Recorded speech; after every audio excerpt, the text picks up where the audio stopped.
नमस्कार दोस्तों, स्वागत है आपका आपके अपने चैनल देश संदेश पर। और आज की यह खबर किसी एक बयान या किसी एक प्रेस कॉन्फ्रेंस तक सीमित नहीं है, बल्कि यह उस सियासी भूचाल की शुरुआत है जिसकी कंपन दिल्ली से लेकर आंध्र प्रदेश और बिहार तक साफ महसूस की जा रही है। दोस्तों जरा सोचिए, सत्ता के गलियारों में बैठी सरकार जब बाहर से मजबूत दिखती है लेकिन अंदर ही अंदर दरारें पड़ने लगती हैं तो क्या होता है। वही आज देश की राजनीति में होता दिख रहा है, क्योंकि भारतीय राजनीति के दो बेहद चालाक, अनुभवी और ताकतवर चेहरे आमने सामने खड़े दिखाई देने लगे हैं। एक तरफ हैं अमित शाह, जिन्हें भाजपा की राजनीति का चाणक्य कहा जाता है, और दूसरी तरफ हैं चंद्रबाबू नायडू, जो गठबंधन राजनीति के सबसे पुराने और अनुभवी खिलाड़ी माने जाते हैं। दोस्तों, यह टकराव अचानक नहीं हुआ है, यह महीनों से पक रहा था। बस चिंगारी आज खुलकर सामने आ गई जब चंद्रबाबू नायडू ने यह ऐलान कर दिया कि तेलुगु देशम पार्टी अब एनडीए का हिस्सा नहीं रहेगी। और जैसे ही यह खबर बाहर आई, राजनीतिक गलियारों में खलबली मच गई, क्योंकि यह वही टीडीपी है जिसके पास लोकसभा में 16 सांसदों की ताकत है। और यही 16 सांसद 2024 के बाद बनी सरकार के लिए ऑक्सीजन की तरह थे। दोस्तों, सवाल उठता है कि नायडू ने ऐसा बड़ा फैसला क्यों लिया। आखिर ऐसी क्या मजबूरी आ गई कि इनको ये फैसला लेना पड़ा। ये सारी चीजें आज हम इस वीडियो में बताने वाले हैं। लेकिन दोस्तों, हमेशा की तरह आपसे एक छोटी सी रिक्वेस्ट है कि अगर आप इस वीडियो को अभी तक देख रहे हैं तो इस वीडियो को एक लाइक करके देश संदेश चैनल को जरूर सब्सक्राइब कर लें, और कमेंट में हमें ये जरूर बताएं कि आप इस वीडियो को कहां से देख रहे हैं। दोस्तों, ये सिर्फ आपके लिए 1 सेकंड का काम है, लेकिन इससे हमारी काफी बड़ी मदद होती है। तो प्लीज एक लाइक, सब्सक्राइब और कमेंट जरूर करें। तो चलिए वीडियो में आगे बढ़ते हैं। दरअसल दोस्तों, इसका जवाब छुपा है उन वादों में जो केंद्र सरकार ने आंध्र प्रदेश से किए थे, लेकिन समय के साथ अधूरे रह गए। नायडू ने प्रेस कॉन्फ्रेंस में बेहद साफ शब्दों में कहा कि आंध्र प्रदेश को विशेष राज्य का दर्जा देने का वादा सिर्फ कागजों और भाषणों तक सीमित रह गया। अमरावती को राजधानी बनाने का सपना दिखाया गया, लेकिन जमीन पर कुछ नहीं उतरा। विकास फंड की बातें हुई, लेकिन पैसा नहीं पहुंचा। और सबसे बड़ी बात यह है कि दिल्ली से बैठकर आंध्र प्रदेश पर फैसले थोपे गए। दोस्तों, नायडू का यह गुस्सा सिर्फ भावनात्मक नहीं था, बल्कि पूरी तरह राजनीतिक था, क्योंकि वह यह संकेत दे रहे थे कि केंद्र सरकार राज्यों को बराबरी का सम्मान नहीं दे रही। और यही बात अमित शाह की राजनीति पर सीधा सवाल बनकर खड़ी हो गई। शाह की राजनीति हमेशा से मजबूत केंद्र, तेज फैसले और पार्टी अनुशासन पर टिकी रही है, लेकिन नायडू की राजनीति का आधार हमेशा ये रहा है कि भारत जैसे विविध देश में गठबंधन मजबूरी नहीं बल्कि जरूरत है, और राज्यों को साथ लिए बिना केंद्र मजबूत नहीं हो सकता। दोस्तों, यहीं से दोनों नेताओं की सोच की टक्कर शुरू होती है, क्योंकि नायडू न तो आंख बंद करके समर्थन देने वाले नेता हैं और न ही बिना शर्त किसी के साथ चलने वाले सहयोगी। वह हर समर्थन की कीमत जानते हैं और उसे वसूलना भी जानते हैं। यही वजह है कि जब उन्हें लगा कि उनकी बात सुनी नहीं जा रही, तो उन्होंने सीधा और बड़ा कदम उठा लिया। उधर भाजपा की तरफ से भी प्रतिक्रिया आने में देर नहीं लगी। अमित शाह ने पलटवार करते हुए कहा कि नायडू का यह फैसला कांग्रेस की साजिश का नतीजा है और वह वही गलती दोहरा रहे हैं जो पहले कर चुके हैं। लेकिन दोस्तों, असली सवाल यह नहीं है कि गलती कौन कर रहा है। असली सवाल यह है कि क्या भाजपा अब उस स्थिति में है जहां वह सहयोगी दलों को नजरअंदाज कर सके, क्योंकि इस बार हालात बिल्कुल अलग हैं। इस बार भाजपा के पास पूर्ण बहुमत नहीं है और हर एक सहयोगी की अहमियत कई गुना बढ़ चुकी है। दोस्तों, यही वह मोड़ है जहां यह कहानी सिर्फ आंध्र प्रदेश या दिल्ली तक सीमित नहीं रहती, बल्कि पूरे देश की राजनीति को प्रभावित करने लगती है। क्योंकि अगर टीडीपी जैसे दल एनडीए से दूरी बनाते हैं तो सरकार का बहुमत 270 के आंकड़े से नीचे फिसल सकता है, और यहीं से विपक्ष को भी हमला बोलने का मौका मिल जाता है।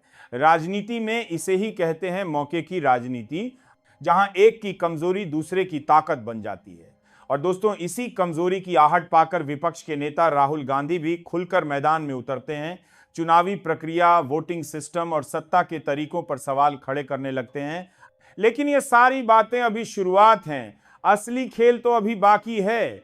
क्योंकि इस टकराव के पीछे सिर्फ बयान नहीं बल्कि सत्ता की दिशा तय करने वाली रणनीतियां छुपी हुई हैं। और यही रणनीतियां आने वाले समय में देश की राजनीति को बिल्कुल नए मोड़ पर ले जाने वाली हैं। और अब हम ये सारी चीजें अब बताने वाले हैं जो आपके होश उड़ा देंगे, इसलिए वीडियो को पूरा देखकर ही जाइएगा।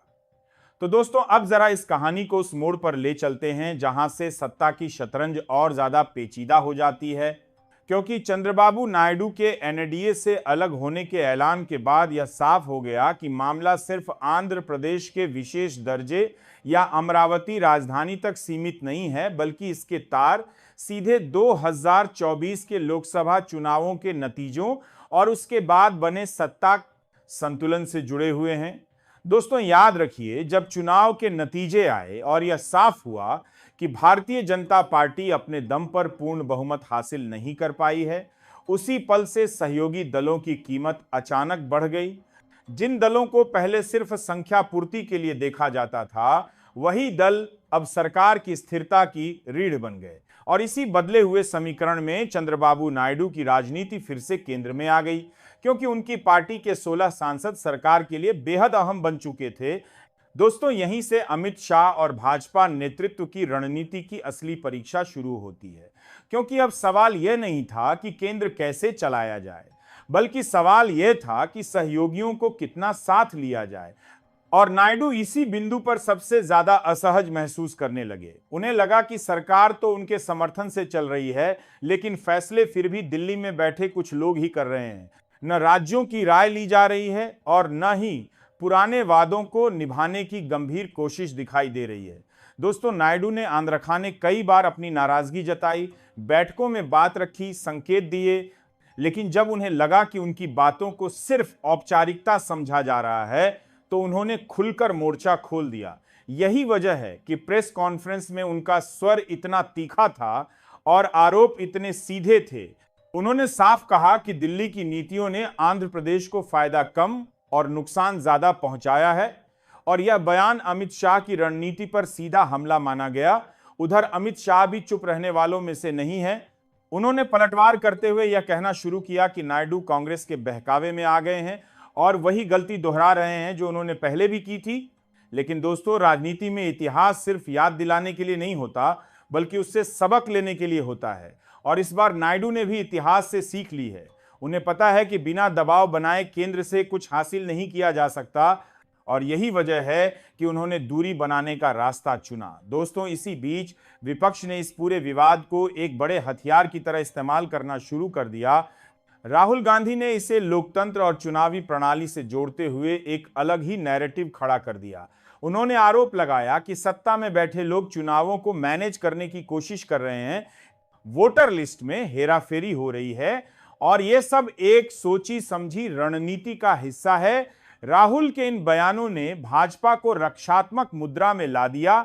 भाजपा नेताओं ने इसे बेबुनियाद आरोप बताते हुए पलटवार किया और कहा कि हर चुनावी हार के बाद राहुल सिस्टम को दोष देते हैं।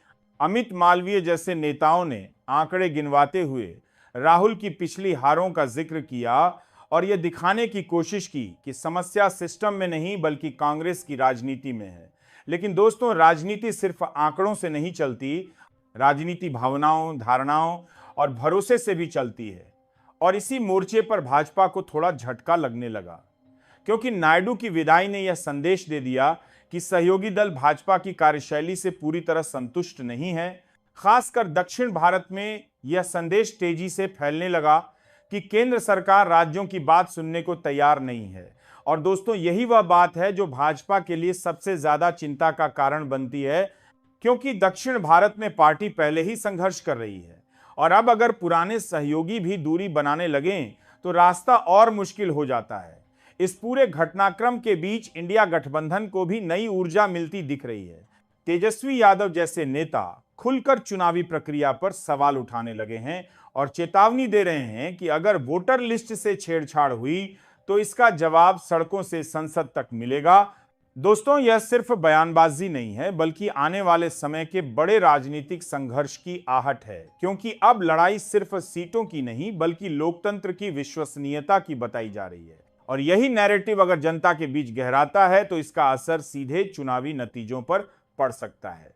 दोस्तों, इस कहानी में एक तरफ अमित शाह हैं जो सरकार की स्थिरता और अनुशासन को सबसे ऊपर मानते हैं, दूसरी तरफ नायडू हैं जो सहयोग और सम्मान की राजनीति पर जोर देते हैं, और तीसरी तरफ राहुल गांधी हैं जो इस पूरे टकराव को लोकतंत्र बनाम सत्ता के रूप में पेश कर रहे हैं। और यहीं से यह कहानी और भी रोचक हो जाती है, क्योंकि अब सवाल सिर्फ ये नहीं रह गया कि कौन किसके साथ है, बल्कि यह बन गया है कि जनता किसकी बात पर भरोसा करेगी। और इसी भरोसे की लड़ाई में आने वाले दिन भारतीय राजनीति के लिए बेहद निर्णायक साबित होने वाले हैं। इसीलिए वीडियो को पूरा अंत तक जरूर देखें। दोस्तों, अब इस कहानी को उस मोड़ पर ले चलते हैं जहां राजनीति सिर्फ बयानों और आरोपों तक सीमित नहीं रहती, बल्कि सत्ता, व्यवस्था और लोकतंत्र के भविष्य से जुड़ जाती है। क्योंकि चंद्रबाबू नायडू की एनडीए से दूरी के बाद जो सबसे बड़ा असर दिखाई देने लगा वह यह था कि भारतीय जनता पार्टी की वह अजेय छवि जो वर्षों से बनाई गई थी, उसमें पहली बार खुले तौर पर दरार नजर आने लगी, और यही दरार विपक्ष के लिए उम्मीद की किरण बन गई। राहुल गांधी ने इस मौके को सिर्फ राजनीतिक लाभ तक सीमित नहीं रखा, बल्कि उन्होंने इसे एक बड़े लोकतांत्रिक संघर्ष का रूप देने की कोशिश की।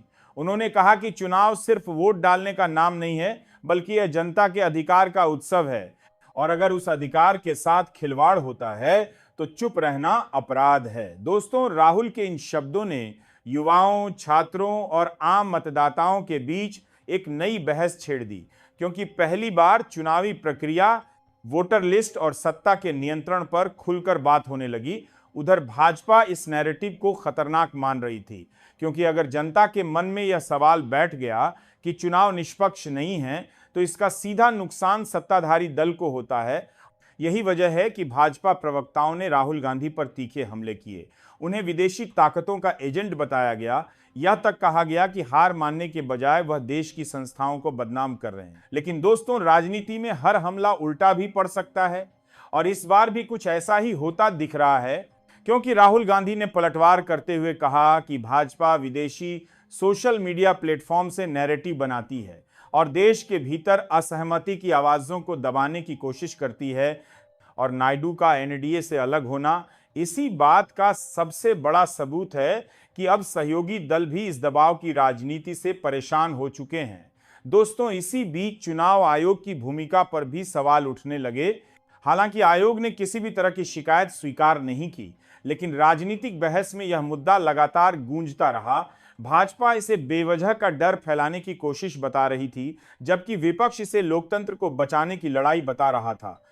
और इसी टकराव में राजनीति का तापमान लगातार बढ़ता जा रहा था। दोस्तों, इस पूरे घटनाक्रम का असर सिर्फ दिल्ली तक सीमित नहीं रहा, बल्कि राज्यों में भी इसकी गूंज सुनाई देने लगी। बिहार में तेजस्वी यादव ने खुलकर कहा कि अगर वोटर लिस्ट में हेराफेरी हुई तो उसका जवाब जमीन पर मिलेगा। महाराष्ट्र में भी विपक्षी दलों ने चुनावी प्रक्रिया पर सवाल उठाने शुरू कर दिए, और दक्षिण भारत में नायडू की विदाई को भाजपा के खिलाफ एक बड़े संकेत के तौर पर देखा जाने लगा।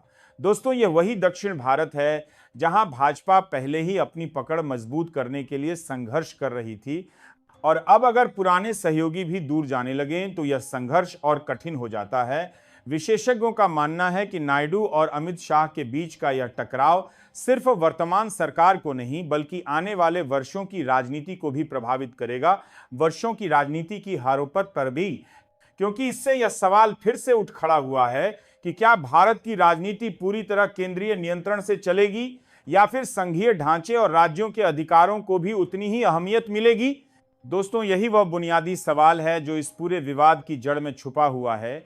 अमित शाह की राजनीति का मॉडल तेज फैसलों और मजबूत केंद्र पर टिका हुआ है, जबकि नायडू और उनके जैसे नेता मानते हैं कि बिना राज्यों को सम्मान दिए केंद्र की ताकत अधूरी है, और राहुल गांधी इस पूरे संघर्ष को जनता बनाम सत्ता के रूप में पेश कर रहे हैं, ताकि आम नागरिक खुद को इस लड़ाई का हिस्सा महसूस करे।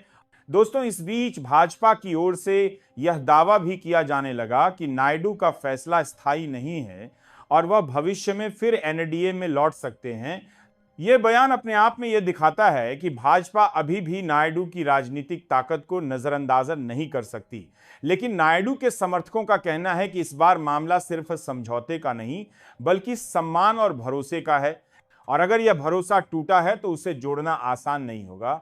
दोस्तों, इस पूरे घटनाक्रम ने यह साफ कर दिया है कि भारतीय राजनीति अब एक नए दौर में प्रवेश कर चुकी है, जहां गठबंधन सिर्फ और संख्या का खेल नहीं रह गया है बल्कि नीतियों, अधिकारों और लोकतांत्रिक मूल्यों की लड़ाई बन चुका है। और यही लड़ाई आने वाले समय में और भी तेज होने वाली है, क्योंकि अभी तो कई परतें खुलनी बाकी हैं और कई बड़े खुलासे सामने आने बाकी हैं जो इस कहानी को और भी रोमांचक बना देंगे। और ये सारी चीजें अब हम आपको बताने वाले हैं। तो दोस्तों, अब इस पूरी कहानी को समेटने और उसके असली मतलब तक पहुंचने का वक्त आ गया है, क्योंकि अमित शाह और चंद्रबाबू नायडू के बीच यह सियासी टकराव सिर्फ एक गठबंधन के टूटने या एक सरकार की असहजता की कहानी नहीं है, बल्कि यह उस बड़े सवाल का जवाब तलाश रहा है कि आने वाले समय में भारत की राजनीति किस दिशा में जाएगी। केंद्रीय सत्ता के मजबूत नियंत्रण की राह पर या फिर राज्यों को साथ लेकर चलने वाली संतुलित राजनीति के रास्ते पर नायडू की बगावत ने यह साफ कर दिया है कि सहयोगी दल अब सिर्फ संख्या बनकर रहने को तैयार नहीं है। वे सम्मान चाहते हैं, हिस्सेदारी चाहते हैं और नीति निर्माण में अपनी आवाज चाहते हैं। और यही मांग आने वाले समय में केंद्र सरकार के लिए सबसे बड़ी चुनौती बनने वाली है, क्योंकि अगर एक के बाद एक सहयोगी इसी तरह सवाल उठाने लगे तो सत्ता का गणित कभी भी बिगड़ सकता है। वहीं दूसरी तरफ राहुल गांधी और विपक्ष इस पूरे घटनाक्रम को एक अवसर की तरह देख रहे हैं। लोकतंत्र, चुनावी पारदर्शिता, बेरोजगारी और महंगाई जैसे मुद्दों को जोड़कर वे यह संदेश देने की कोशिश कर रहे हैं कि देश को अब एक नई राजनीति की जरूरत है। राजनीतिक जानकार मानते हैं कि नायडू बनाम शाह की यह लड़ाई 2029 के चुनावों की पटकथा भी लिख सकती है, खासकर दक्षिण भारत में जहां भाजपा की राह पहले से ही कठिन मानी जाती है। अगर वहां सहयोगी दल दूर होते गए तो पार्टी के लिए विस्तार और मुश्किल होगा। उधर भाजपा यह भरोसा दिलाने की कोशिश कर रही है कि सरकार स्थिर है, गठबंधन मजबूत है और नायडू जैसे नेता अंत में विकास के लिए फिर साथ आएंगे। लेकिन राजनीति में भरोसे से ज्यादा मायने संदेश का होता है, और इस पूरे विवाद ने जनता के बीच यह संदेश जरूर पहुंचा दिया है कि सत्ता के भीतर सब कुछ वैसा नहीं है जैसा बाहर से दिखाया जा रहा है। दोस्तों, आज देश एक ऐसे मोड़ पर खड़ा है जहां हर फैसला भविष्य की दिशा तय करेगा। यह तय करेगा कि राज्यों की आवाज कितनी सुनी जाएगी, चुनाव कितने पारदर्शी होंगे और जनता की भूमिका सिर्फ वोट डालने तक सीमित रहेगी या फिर सवाल पूछने तक बढ़ेगी। और इसी सवाल में छुपा है आने वाली राजनीति का सच। दोस्तों, अगर आपको यह पूरी कहानी पसंद आई हो, अगर आप चाहते हैं कि ऐसी ही गहराई से भरी, बिना डर और बिना दबाव की राजनीतिक रिपोर्टिंग आपको लगातार मिलती रहे, तो इसलिए देश संदेश को सब्सक्राइब करना बिल्कुल मत भूलिए। इस वीडियो को ज्यादा से ज्यादा लोगों तक पहुंचाइए ताकि हर नागरिक सच्चाई समझ सके। और कमेंट में जरूर बताइए कि इस राजनीतिक टकराव को आप किस नजर से देखते हैं, क्योंकि आपकी राय ही इस चैनल की सबसे बड़ी ताकत है। मिलते हैं अगली बड़ी खबर और अगली सियासी कहानी के साथ। तब तक के लिए जुड़े रहिए देश संदेश के साथ। धन्यवाद।